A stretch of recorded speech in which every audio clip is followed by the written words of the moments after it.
This is the INKPULP podcast. This is the INKPULP podcast. Comics,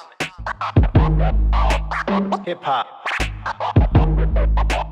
life.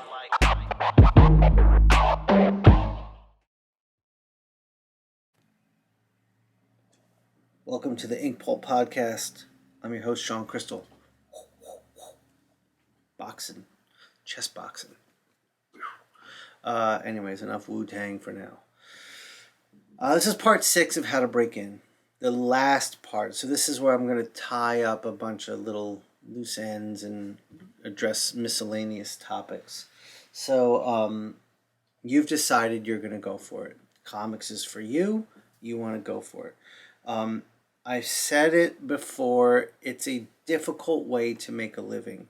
If you're working for Marvel DC, the page rates are not extravagant when you start, and even, there's like the lower class, middle class, upper class of creators, and the lower middle class are just getting crushed. The upper class seems to do well, but you got to work your way up there, and it's a political game, it's a style game, it's a whole bunch of games, and if that's the route you want to go, play the game.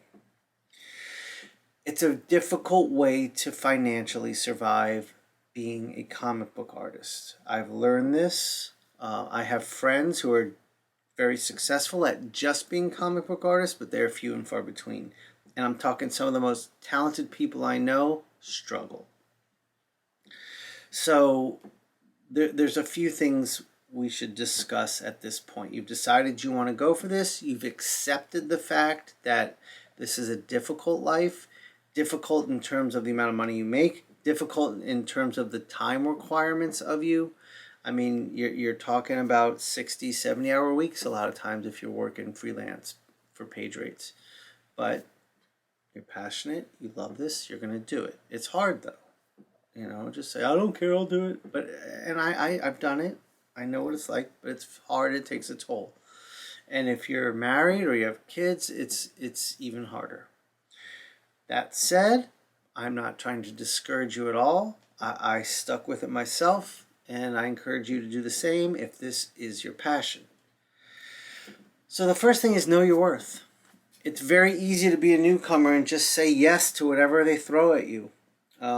These publishers are going to want to take advantage of you when you get started. They're going to want to lowball you on your page rates. They're going to lowball you on your media percentages.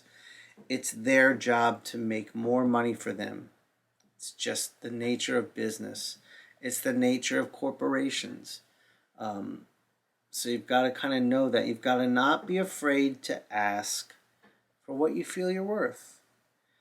And I think it's important that when you've worked for one publisher and another publisher comes at you, that you ask for minimally what that publisher was giving you.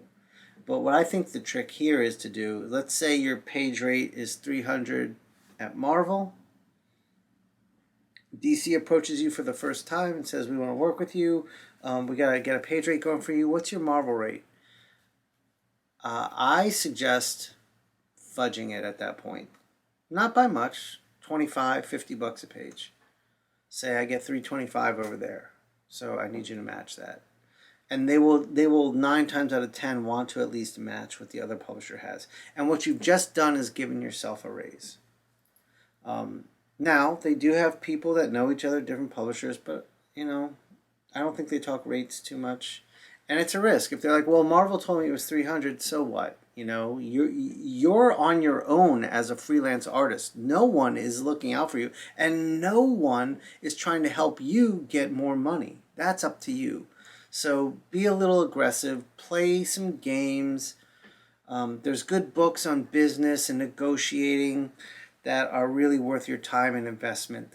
When you first get started, I think this is something I wish I had, and I'm suggesting to you. Get to know business, get to know negotiations, get to know how to ask for what you're worth. The next thing I'm going to suggest is I think it's really important to create revenue streams, passive streams of income. And what that means is while you're sitting and working for Boom Studios, say, on a book that's paying you $200 a page, these other streams you've created are making you money while you're drawing. That is so important, and I didn't learn that till much later in life, like last year. And I wish I would have known this. So there's different things you can do, and I would suggest put your mind to work creatively.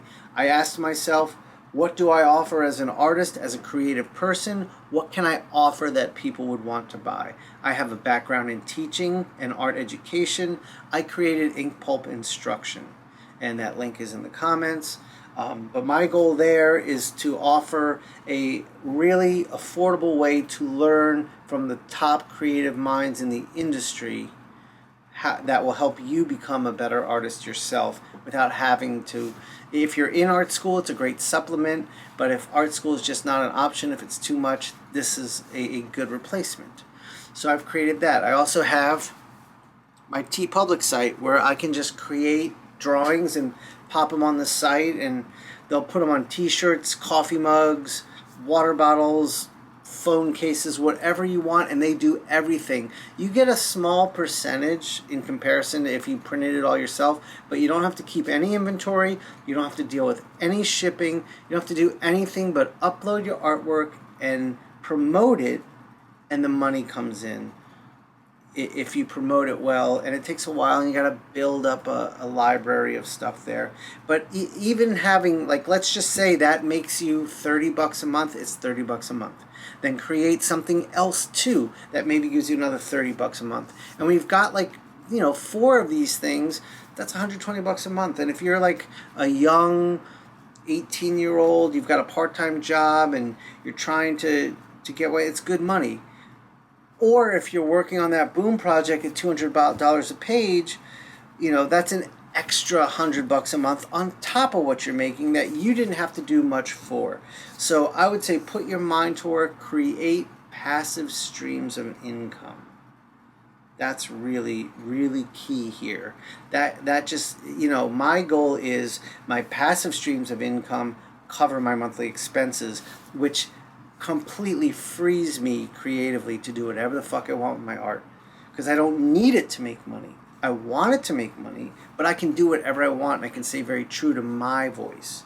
So I think creating passive streams of income is great. Selling merch like prints or stickers, sure, you can do that on your own. You don't have to do that through TeePublic. You'll have to deal with the shipping time, the packaging time, and all that, but it's worth it. That's another thing you can do. You can print your own t-shirts, and then the profit is much more in your favor. But that's up to you. Enamel pins are very hot right now. All sorts of merchandise stuff you can do. But what can you do to create these passive streams of income?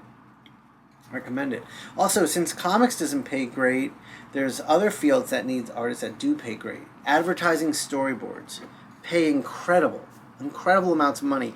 In 1 week's worth of work, you can make 4 weeks worth of work in comics. So if you can get 1 week's worth of work in advertising and you're a young single person, that's probably all the money you need, and then your comics money is just bonus on top of it. That's not a passive revenue stream, but it's a better paying revenue stream. So passive revenue, active revenue, which is like work for hire, and investment money. And that's the other thing you got to start thinking about at a young age, saving and putting that money to work for you in investments. Maybe you buy a condo and you rent it out through Airbnb. Maybe you put it into stocks, I don't know. But have investment money, because that will make you money too while you sit and draw. And when all of these things are working in tandem, you're going to have a much more secure financial future for yourself. So please take heed to everything I'm saying. I wish I would have known about this when I was younger. Another thing to remember, your art is your legacy. And I've seen a lot of young creators come in and just take a job that the schedule is obscene in terms of what they need in a short period of time. And I get it, you're new, and maybe your first job, yeah, grab it. But you got to remember, everything you do is your legacy, and it's your portfolio, and future editors and publishers that look to your work are going to look to see how you did on that book. And if it is just a rush job and you're not proud of it, it's not going to reflect well on you for future jobs. So think about that. I mean, my friend Eric Canetti always stressed this to me. Your work is your legacy. Everything you produce is your portfolio. Make sure you're doing your best work every time. I know when your first job comes, you may not have that luxury, but it's ask. I guess that's my point. So like if they come at you with a rush job, just ask for the time you need. It never hurts to ask. My first job was on fire when I got it. It was a rush job, but it was my first job, and they knew this, and we talked, and they blew the calendar open for me so I could do it, because I was in school full time too. But that was because I asked. And so I just say ask. You know, if they're like, we need this in a week, and you're like, I really need 3 weeks, ask for 3 weeks. You might get 2. Okay? And then you've just doubled the amount of time you had, so you can do twice as good a work. And it's like, I just got a job yesterday, and the editor started off by saying I need it by the end of August. I was like, let me look at my schedule to see if I can take it. And I was like, the earliest I can do it is September 10th. And they're like, that's fine. But then when I really went in and looked at plugged it into my schedule, I realized there was a week I didn't pay attention to where I'd be away. So asked for the September 17th, and they're like, yeah, we can work with that. So remember, when editors are cushioning and protecting themselves, because if you're late and the book is late, they're in the electric chair. It's their problem.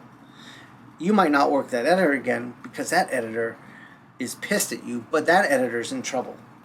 So they are cushioning and padding everything they ask of you as well. So it's good to have a conversation.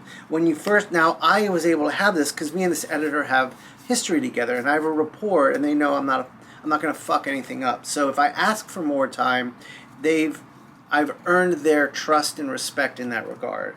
But just ask. You never know. They're going to be more protective of their cushion if they don't know you, but they still have some flexibility. So think about that. And the last thing we're talking about is, and I kind of addressed it, is fast or slow. I think in American mainstream comics, if you're a freelancer, there's kind of 2 paths. Move slow and produce mind-blowing work, and people will hire you because your work has a fan base that adores what you do because it's so fucking gorgeous to look at. You're going to get fewer jobs, but you're going to have more time to produce it, so it's less money. Or you can be like a work machine, just cranking shit out. Boom, boom, next. Boom, boom, next. And in that case, a lot of the times, maybe your quality suffers, but because you're fast and reliable, you get more jobs and you make more money. The rare artist is the one who's fast and mind-blowing. Matteo Scalera. My good buddy Matteo is an extremely fast comic book artist who's incredible. So think about these things. What direction you want to go in. I always wanted to produce slower work and make it my best. And that's what I've always strived to do. And it's made things very difficult for me in a lot of ways, but I stand by what I've done. So I guess that's a summary on how to break in comics. Please don't be afraid to leave questions below in the comment section. I will answer them. You can always email me to inkpulp@gmail.com. I can address them there. Come see me at my table in Artist Alley at different comic book conventions. You can ask me questions there. I am available. I have a live show on my Instagram every Thursday at 5. I have a live show on my Facebook every Thursday at 5:30. So that's another area where I do open up for questions at the end. It's got sort of an educational bend to it where you watch me work and I explain what I'm doing, and I'm happy to answer any questions there too. So use me as a resource. I'm here for you. I hope this has been a helpful series for a lot of you. I might do a more advanced take later when I see what sort of questions are coming in and see, I didn't address that, or, now you're in. Maybe the next series is how to stay in comics, because that is another game unto itself. My first job, after I finished it, I didn't get my second job for 10 years. Another story for another time. But how to stay in. Getting in the game is one thing. Staying in the game is a whole other thing. So maybe that's next time. Thank you for listening. I hope you enjoyed this. I hope this was informative. Please subscribe. Please comment. Please like. And I'll see you later. Peace. This is the INKPULP podcast. This is the INKPULP podcast. Comics, hip hop, life,